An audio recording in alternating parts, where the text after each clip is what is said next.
This is Johnny Bluestar. Welcome to Threshold, a global media event. Is the universe just a random dance of atoms, or is it a manifestation of a supremely intelligent architect? Can its purpose, or our purpose here on Earth, be adequately assessed? Can we commune with it, know its intentions, cooperate with its direction? Here, we define threshold as a gateway state of awareness, allowing mankind to cross into a place of real cognition. Threshold allows us to approach questions of higher reality through the door of experience, rather than mere belief. Welcome to Threshold, where we tear away the veil from commercial media, bringing our audience and participants into another realm of reality and enhanced communication. This is Johnny Bluestar. We're back on Threshold with a program devoted entirely to music.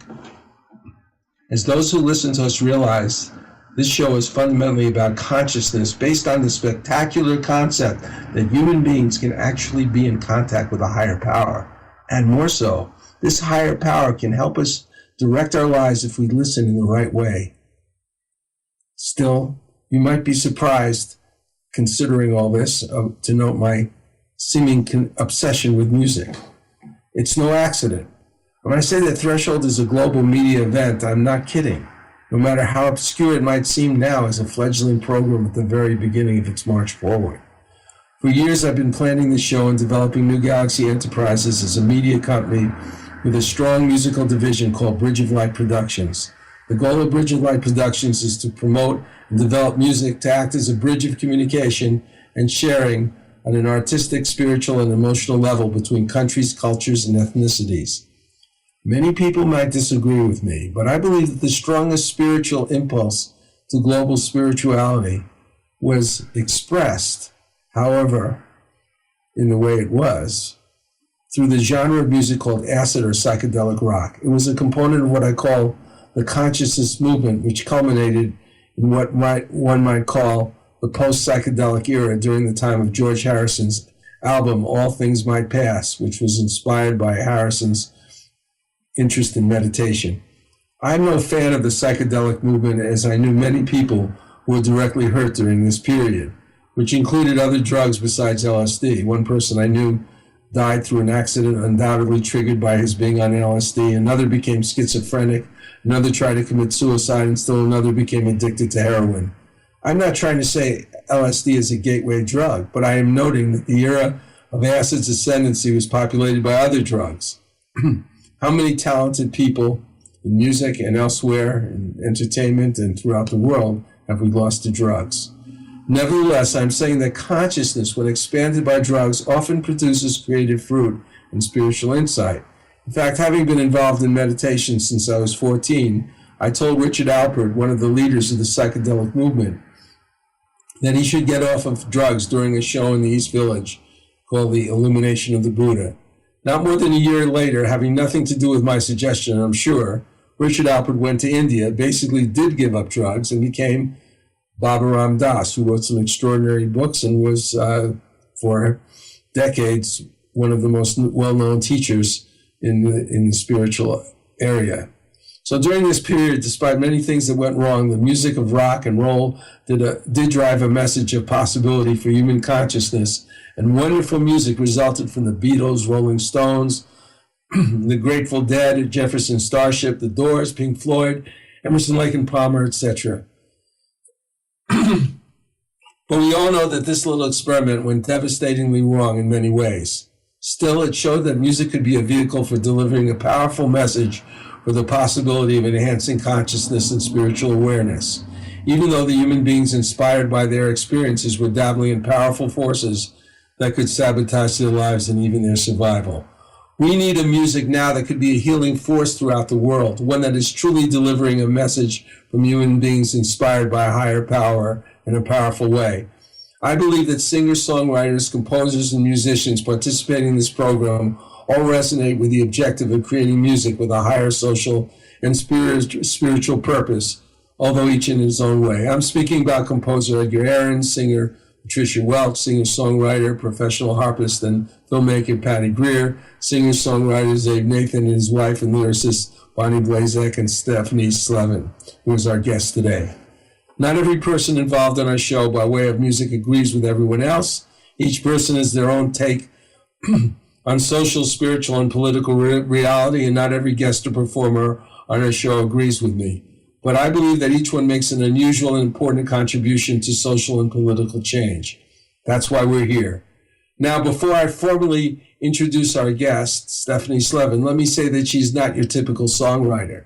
Stephanie certainly has a spiritual component of her already extensive inventory, but also has a controversial side to who she is and what she's doing.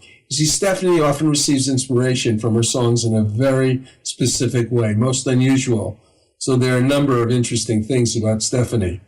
For one thing, she's very prolific, far more prolific than most artists. Let me say that she's not your typical songwriter. For one thing, she is very prolific, far more than you'd imagine. That's why I called our last program with her here A Galaxy of Song. For another, besides being prolific, though, Stephanie gets a certain amount of her music from dreams and perhaps from a very unusual source. Not out of the realm of human experience, but rare indeed. Before we actually talk about everything, I would like to play a song that exactly describes your situation. Is that okay, Stephanie? Yeah, that's fine, Johnny. Thank you. I talk to angels and they speak to me. They show me things that I don't usually see. Well, 'cause somewhere in heaven, God looks down with love, showing off mankind, but we just push and shove one another to the ground, making unholy sound. But if you wanna talk to angels, you gotta spread your heart around every town. I saw an angel at the end of my bed. He looked at me, but not a word was said. Well, 'cause somewhere in heaven, God believed in me, as he does us all, just awaits us to see. He is there, everywhere, all around, every town. Yes, I talk to angels and they speak to me. They lead me places they want me to be. Well, 'cause somewhere in heaven, God looks down with love, showing us mankind, but we just push and shove one another to the ground, making unholy sound.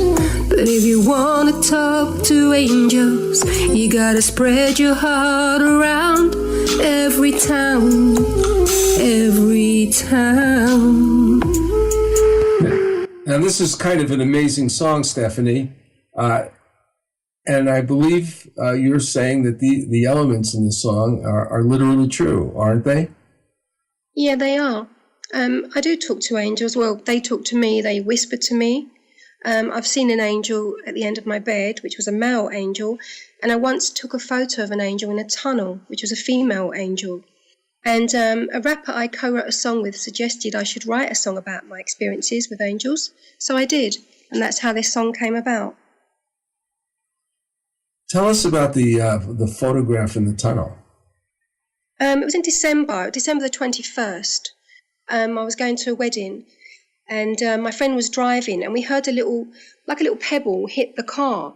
Didn't think nothing of it because I love taking photographs. So I was taking photographs with my iPhone, and I didn't see an angel, but when I looked back on the photo, you could see the angel there. And I've put that photo out for people to see. It's not a fake, and she's an angel, and you can see her. And that's how that happened. It's really a strange picture. I know, I've seen it. Yeah, I sent it to you, yeah. Well, I think a lot of your direction in life was inspired by your early childhood, in which you suffered a great deal of abuse after separating from your loving grandmother who cared for you during the early part of your life. Tell us about the events that happened to you when you were a small child. Well, my grandparents were loving, and I was with them till I was nearly 6. And my grandmother used to see things as well, which I've not really told people before. But she was a little bit frightened of it. And I saw things, but I was never scared of it. And I used to write things about bumblebees and the sun. But when I came to London and I suffered mental and physical abuse from my parents, then my gift kind of took a turn, and I started to write things about pain.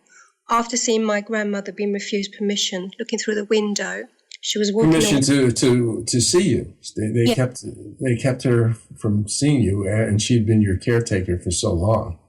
Yeah, and I've never really felt sorry for my own pain, but it's just seeing her pain as I looked through the window. It was raining, and she put sunglasses on so no one could see her tears. And that image has always stayed with me. I can talk about it now, but for years I couldn't. I used to break down. It still hurts my heart when I think back to that.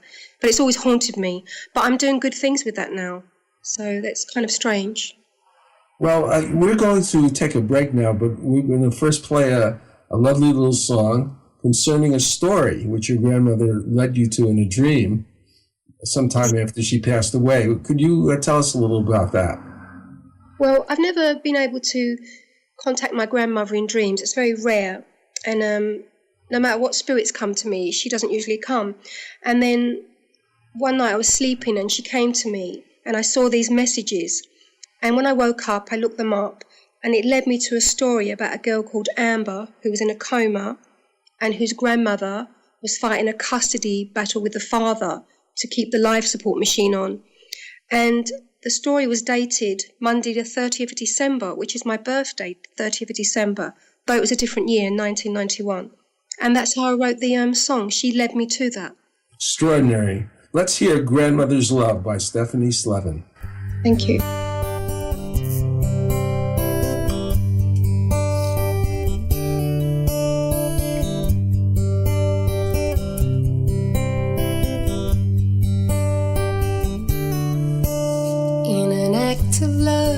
She held her head above the waters deep. And though the body died and they all cried, the soul was there to keep, even in her sleep.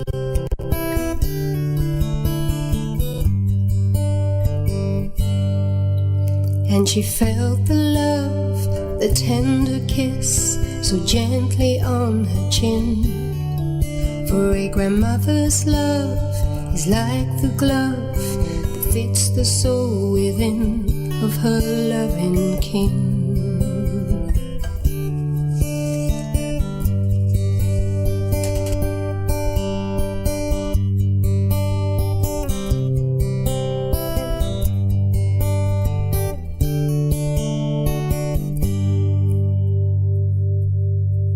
Yes, in an act of love, she held her head above the waters deep. And though the body died and they all cried, the soul was there to keep, even in her sleep.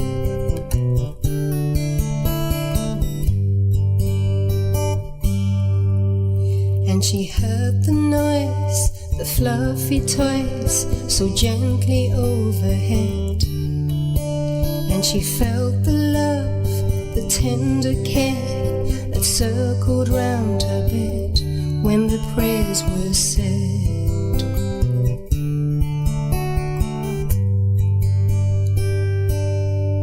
For a grandmother's love is like the glove that travels far and wide.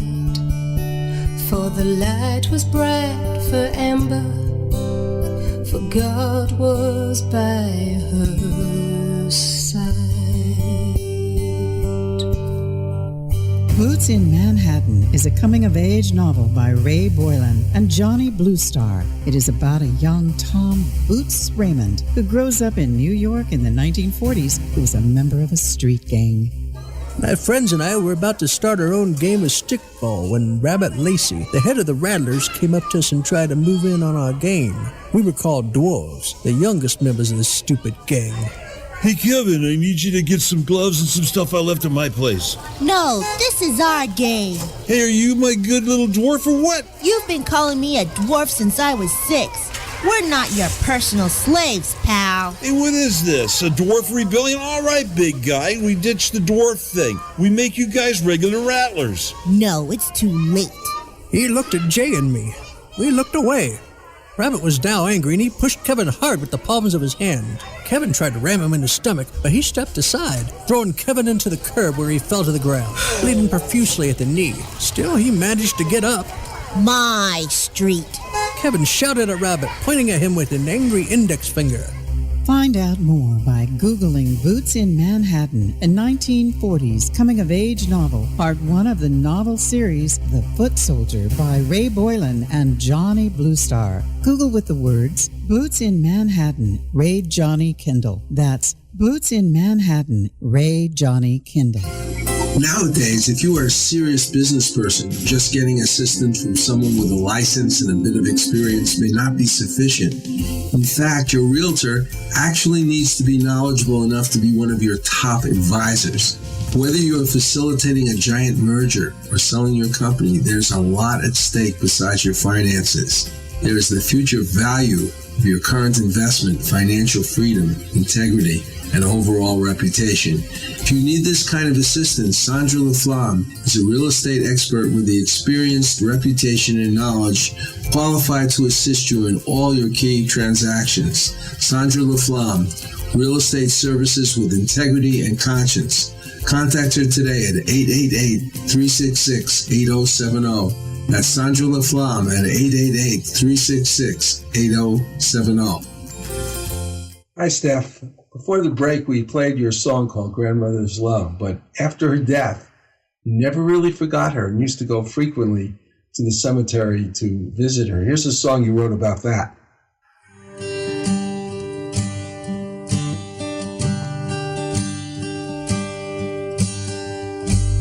No others I'll visit here. It's a place I need to be. I've seen orange sunsets, rain and snow in front of me, laying beneath the dampened someone I do love. She was an angel sent from heaven to me, later taken back above. No longer will I hear her words, so very softly spoken, words to heal my wounded heart, that by cruelty had been broken. And as I slowly walk away, this love I can't give to another, I turn and whisper words to her. I'll see you soon, grandmother. And I do always think of her, forever in my mind. Always I think of her, never once was she unkind. In all weathers I visit here,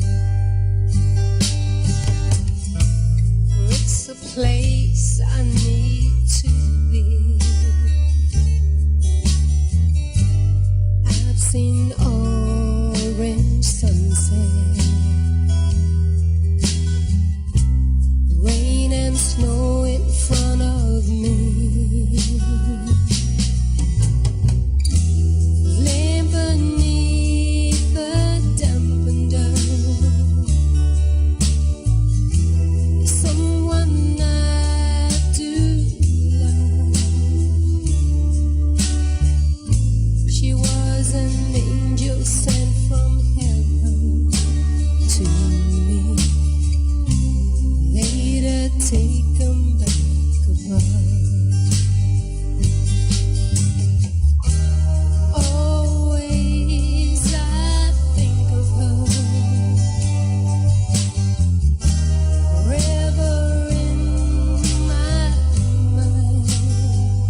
That is a beautiful song, Stephanie. Thank you. It's just a wonderful tribute to your grandmother. Tell us a little bit more about the song. I just wrote that song because of my feelings for her and how I feel about her. And the pain never goes away, gets easier, but that's how I feel about her, and that's what I used to do, go to a cemetery all the time to feel close to her. And that was first a poem, and then I turned it into song. There's another song that you sang before on our program called the program we called The Galaxy of Song. But still, the song gives us a little more insight into your background, so I'm going to play it again. It's called Goodbye, My Love. Tell us about how you came to write this song and how it was connected to the last song we played, The Cemetery. Again, recently my grandmother came to me in dream and led me to, actually it was a poem she led me to. And when I read the poem, it was a poem someone had wrote about their grandmother, and it was telling me that I didn't need to go to the cemetery, and that she saw the rosemary beads that I'd recently bought her and draped across her photo, and that she could see what I was doing, and that she was with me and she was proud of me. So basically she was saying, I'm not really dead. Yeah, I'm here. I'm still here. Well, let's play this another incredible song called Goodbye, My Love. Thank you.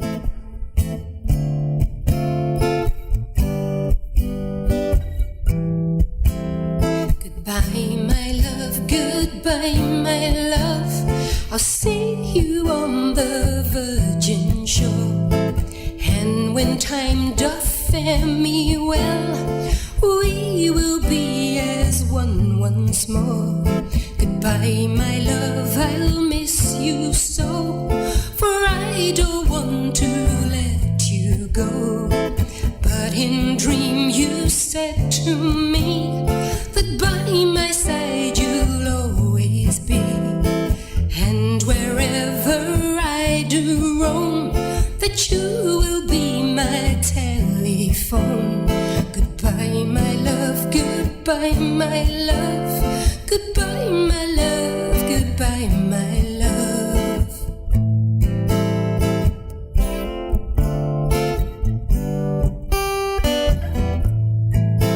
Goodbye, my love, you fare thee well, and in due time my heart will tell everything you've shown to me, how to reclaim my dignity.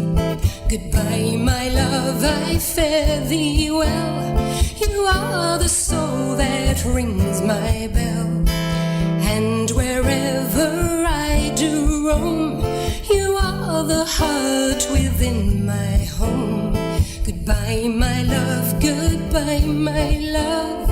I'll see you on the virgin shore, and when time doth fare me well, we will be as one once more.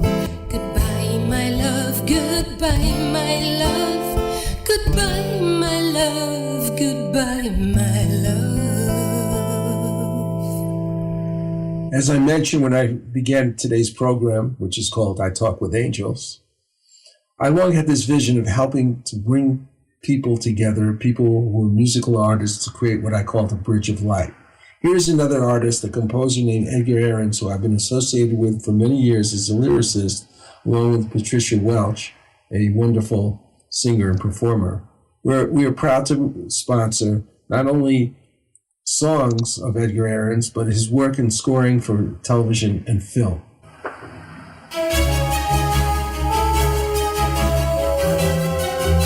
I've worked with Russian composer Edgar Ahrens for quite a few years, building an inventory of songs, many of which feature singer-performer Patricia Welch. We will soon be releasing these songs, components of an album and a musical in progress called Hadley's Castle.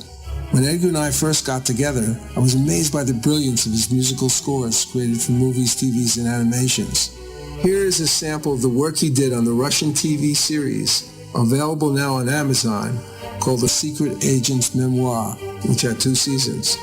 This score is called Escape and was created for the first season.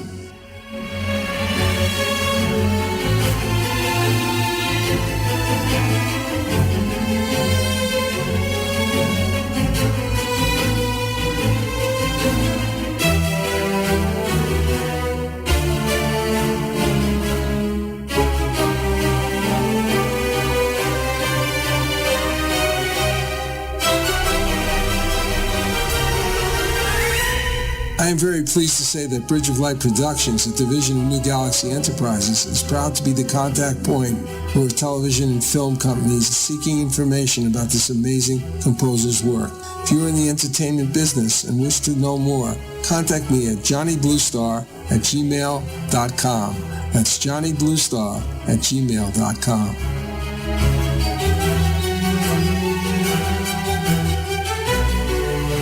It is the 15th century. El Tesoro de Cielo, a Spanish treasure ship, sends a scouting expedition to a strange island.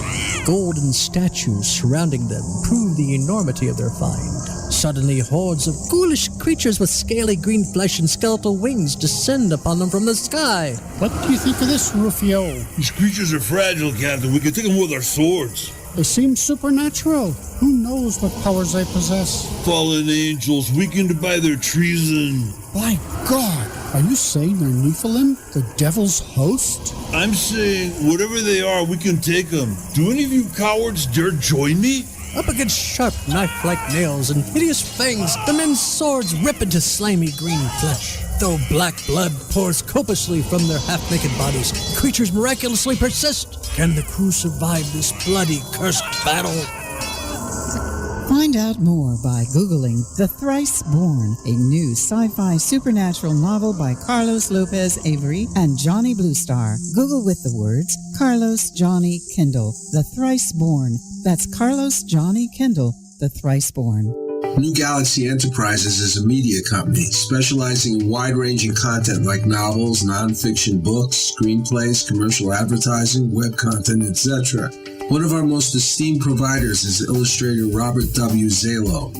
I work on all my most important projects like book covers, logos, web design elements with Robert.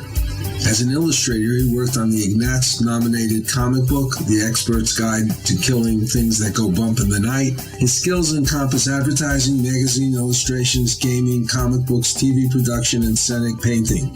His clients include Comcast, Adelphia, Haven Talent, ForceWorks, High Octane Theater, Star Creative Advertising. If you wish to contact Robert, go to johnnybluestar.com and let me know. That's johnnybluestar.com. For artist, illustrator Robert Zalo, an essential component of all the work we do. Maybe he can help you too.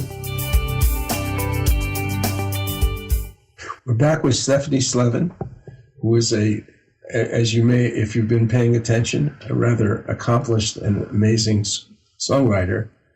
Stephanie, so far we've dwelt a bit on your childhood and your focus in your music on your grandmother, although deceased, who seems to come to you in dreams and visions. But she's not the only deceased person you seem to communicate with, is it? No, all different sorts of spirits come to me in dreams and sometimes whisper to me, and one has even sung to me. And they give me messages in dreams which lead me to places and help me to write songs to help people that are living, like relatives here that need comfort. Now, those who appear to you those who appear to have conscious contact with the dead are often called mediums, a controversial label as far as many people are concerned. But this kind of contact has happened to you since you were a very young child, hasn't it? Yeah, since I was 4 years of age. And I wasn't scared of it. But when I came to London and I was older, I started to fear it a little bit. So they stopped appearing to me as spirits and started to speak to me in dreams. That's how it became like that. But recently I've started to see spirits again as well. Well, let me read you a paragraph from an article by Bob Olson called Being a Child Medium or Child of a Psychic Medium. Quote, many psychics and psychic mediums recall having childhood experiences that indicated a gift as early as age 3. Some psychic mediums saw dead relatives in their youth. Others carried on a conversation with those spirits. Still, other children seem to know things psychically that allow them to predict future events. Despite their telling their parents about these events, these childhood signs of a spiritual gift went unnoticed by adults in almost every case. Tell us what it was like in your situation, Steph. When you were finally returned to your parents after being with your grandmother, did they notice anything about your gifts or at least respond to what you told them, what you were seeing and experiencing? They did, but my mother used to say it was a gift from the devil, and she used to physically attack me to try and rid me of that gift. I even had head injuries which needed several stitches as well. But my dad, he actually used to see things, but he didn't really talk about it, and he didn't want me to talk about it to anyone and said people wouldn't understand.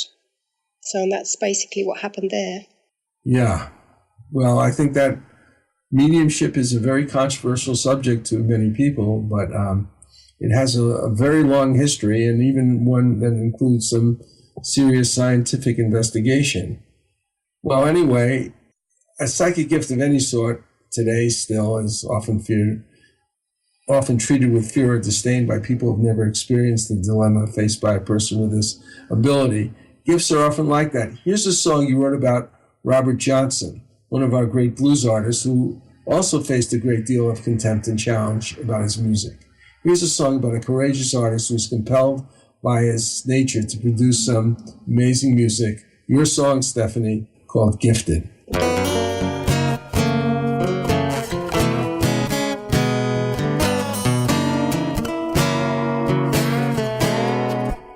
They say you're gifted. You must have got your gifts from the devil. Your lyrics uplifted because they're on a new level. Look to the left, look to the right. There's a devil on my shoulder, or is he hiding from sight?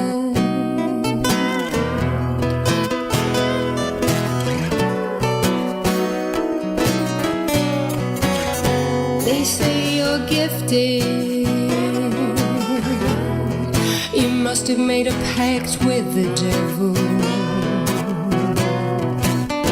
Your lyrics uplifted. Could I not have got them from heaven? What's wrong with you? Can't you see? My gifts are from God, for He believes in me.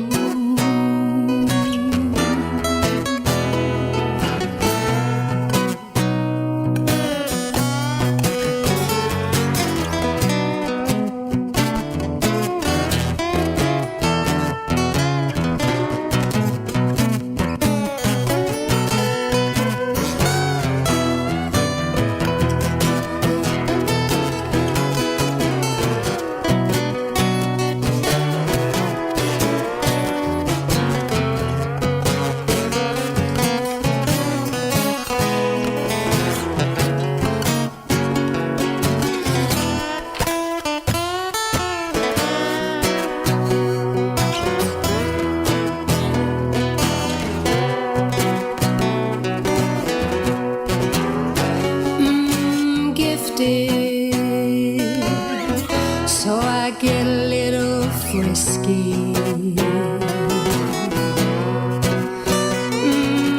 Gifted. So you poison my whiskey. Look to the left, look to the right. There's a devil on my shoulder, or is he hiding from sight?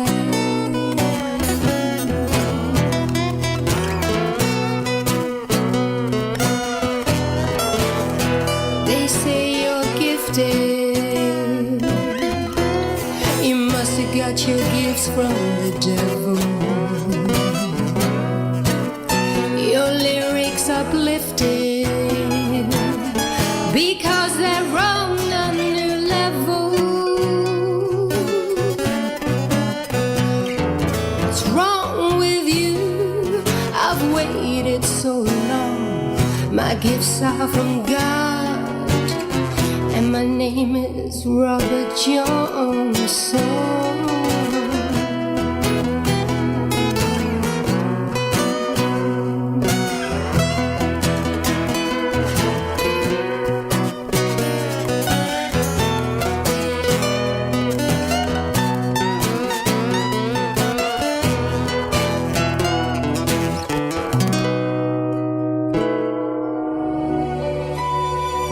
like Threshold Radio, a program which deals with core issues affecting our personal, political, and spiritual lives, and advocates the creation of an enlightened, informed citizenry, not only in America, but throughout the world, then you might think of supporting both your product and business and our message by advertising on our show.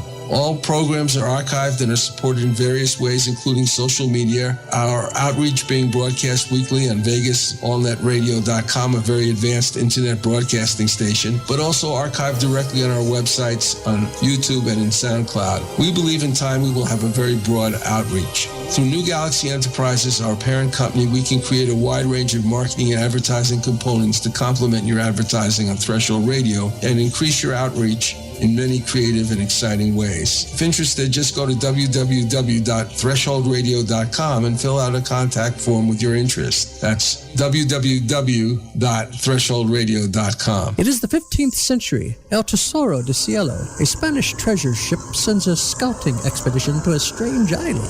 Golden statues surrounding them prove the enormity of their find. Suddenly, hordes of ghoulish creatures with scaly green flesh and skeletal wings descend upon them from the sky. What do you think of this, Rufio? These creatures are fragile, Captain. We can take them with our swords. They seem supernatural. Who knows what powers they possess? Fallen angels, weakened by their treason. My God, are you saying they're Nephilim, the devil's host? I'm saying, whatever they are, we can take them. Do any of you cowards dare join me? Up against sharp knife-like nails and hideous fangs, the men's swords rip into slimy green flesh. Though black blood pours copiously from their half-naked bodies, the creatures miraculously persist. Can the crew survive this bloody, cursed battle? Find out more by Googling The Thrice Born, a new sci-fi supernatural novel by Carlos Lopez Avery and Johnny Bluestar. Google with the words Carlos Johnny Kendall, The Thrice Born. That's Carlos Johnny Kendall, The Thrice Born. Here's another great musical artist I've worked with for years, Patricia Welch. This is Johnny Bluestar. I've worked as a lyricist with Patricia Welch for over 5 years, along with Russian composer Edgar Ahrens, a friend and colleague. Her ability as a singer is simply amazing. She brings a unique and dramatic flair to every song she sings. Over the next few months, we shall be releasing a number of these songs, part of an album called Hadley's Castle. Meanwhile, Patricia has been busy creating a super enjoyable collection of classic standards in an exciting 46-song, 3-CD collection. Music for great entertaining introduces Cocktails, Dinner, and Dessert with Patricia Welch. 3 hours of continuous music. 46 of the all-time classic standards, spanning decades of hit songs.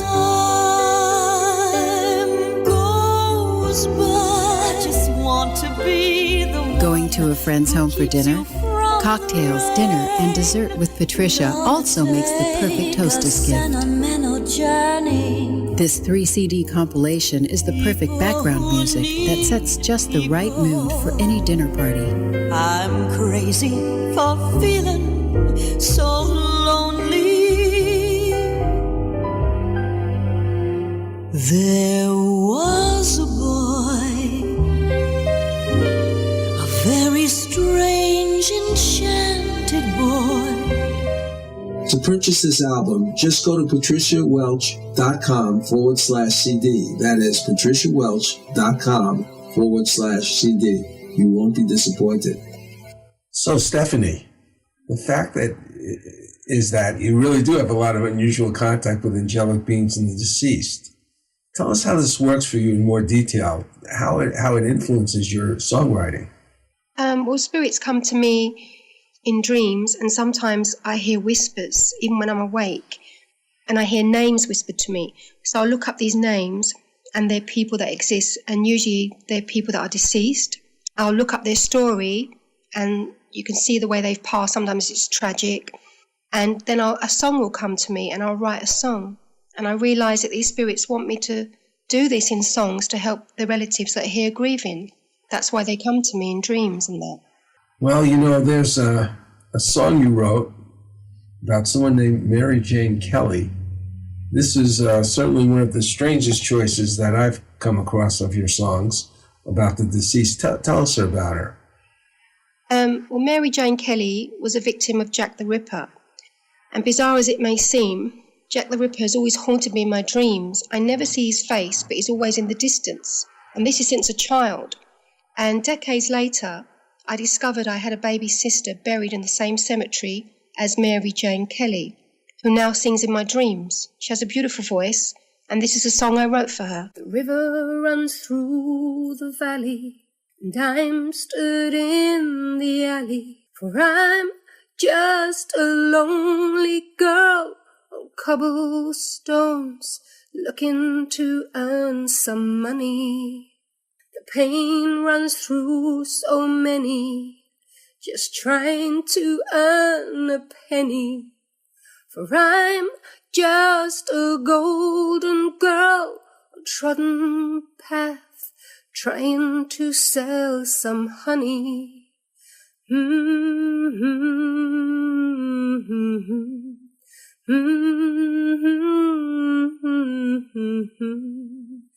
And I took the grapes he offered me, a little coin for a cup of tea. For I'm Mary Jane Kelly, that's me. Yes, I'm Mary Jane Kelly, that's me. And they thought I could not read or write, but I like to hear the voices at night. For I'm Mary Jane Kelly, that's me. And that's just the artist in me. The river runs through the valley. He took me from the alley, for he sensed my vulnerability. Then look what he did to me. For I'm Mary Jane Kelly, that's me. Yes, I'm Mary Jane Kelly, that's me. Steph, how come you, why do you think that Mary Jane Kelly would contact you? I don't know, but Jack the Ripper has always haunted my dreams since I was a child. He's always standing in the distance, and I'm standing on a stage in costume. And then years later, I find out she's buried in the same cemetery as my sister, a Roman Catholic cemetery. Oh, that's very strange indeed. Speaking of criminals, and I think we can say that Jack Ripper was definitely a criminal, you have had a certain interest, even since you were very young, in sort of being a psychic person who would either maybe locate the missing people or deal with the police and trying to help them solve crimes. Isn't that right? Well, it's something I'm interested in. When I was 11, I used to have a lot of true crime magazines, and I used to have them all over my wall because I used to be able to close my eyes and see visions of where missing people could have been and get names of places. But trying to get people to take you serious is another thing. They just think you're crazy or you're mad. But I've always had that gift. And now I'm doing these songs. It's leading me back there. After all these decades, it's starting to lead me back there. Now, I think there was you told me a story about your father reaction to your, interest as a child in this type of thing. He took everything off the wall and he threw everything out, and he wouldn't let me do it. He said, "You're not going to do things like that." He wouldn't allow it. Anything to do with anything I did like that, he just wouldn't let me do it. Did they ever explain anything to you about that? Was that their religious beliefs, your mother and father, or was it just a feeling that they had? No, they were physically and mentally abusive. They didn't really care about God or anything like that. They used to say bad things about God. They just didn't. Even my sister was very talented, and they just didn't care. They just didn't want us to use it at all. They said we weren't talented, we had nothing, and we would be nothing. And that's what they used to say, and stop us whenever we tried to do anything. Well, obviously you persisted. And what did it take for you to persist? How did you cope with this? Some people say to me now, "Why did you do nothing years ago?" And I did. I've actually put things out years ago and advertising ideas what got stolen from me and things like that. So I have tried and ended up in very dangerous situations. But I came to a low point in my life, and something happened to me when I came to that low point, and I realized that I had to put my stuff out there, because there are those that don't believe, but there are those who do believe, and I have to do this, and I'm happy to do this. This is who I am, and it's my calling, and I'm going to answer it. That's how I feel now. It's sort of a sense of mission, isn't it? I mean, it's like a very, some people, when I grew up, one of the problems was that I felt called to be a writer, and and some other things, not just a writer, but a painter, a few different things in the arts, particularly at the time, and then later on it was broadcasting. I added that to the inventory of what I wanted to do, and I could not be stopped. I just couldn't do it because it would, inside of me, I would feel like I was almost like I was betraying my calling, like you feel. And so I kept going. I think that persistence it's like a mark of somebody who is driven by a higher calling. Well, I just know what I'm meant to do, and I'm doing it, and I'm happy to do that, and I like to help people. So if it helps people, that's good, I think there's a platform for everyone, no matter what shoes you wear. Well, tell us a little bit about, obviously, a lot of times people will say, well, somebody who's psychic or possibly even a medium, they will say, the stereotype thing is to say they're being led by the devil. But there are also other types of objections, basically saying these are not callings that come from God. Tell us about your relationship to God and how you feel about God. I've always loved God. I've always believed in God. It comes from my grandmother. I went to a Catholic school for a couple of years, from the age of 4 up to nearly 6. And we used to pray together. And I've always felt God's presence as she did. And I do believe in the devil as well. I believe there's dark forces. But I've always I've liked to help people. And my grandmother was like that. She had a very good heart. She would hurt nobody. And I just want to make her proud. And I believe that my gift is a God-given gift. I think God gives us all. But just sometimes we don't realize we have that gift. Well, I was brought up, I would say that although there was some sort of belief that my mother might have had, it was basically an agnostic situation, where there wasn't any belief. They certainly, I wouldn't say that they abused me in any sense like you were abused. But I didn't have it totally easy either. But I felt extremely empty. I was always searching because I always believed in God from the very moment that I was conscious. But it was kind of lonely, to believe in something and where you weren't surrounded by anything that kind of validated it. And I think because of that, I was extremely urgently trying to seek out whatever could be true, different religions, different spiritual movements, dozens and maybe hundreds of books. And then later on, I actually wrote a book and interviewed many spiritual leaders in New York in the 70s, and I got very acquainted with a lot of different things, and it still goes on. Except I feel like I've crossed into a threshold, which is what the show is about. Yeah. Somehow there is a point, isn't there, in your life where you felt maybe a heightened, where the connection became a little bit more heightened and more clear to you?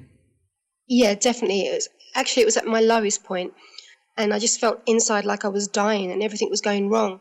And then I realized I was making the wrong choices. I was doing the wrong things. So, I was blaming God sometimes. Why are you doing this to me? I was doing it to myself.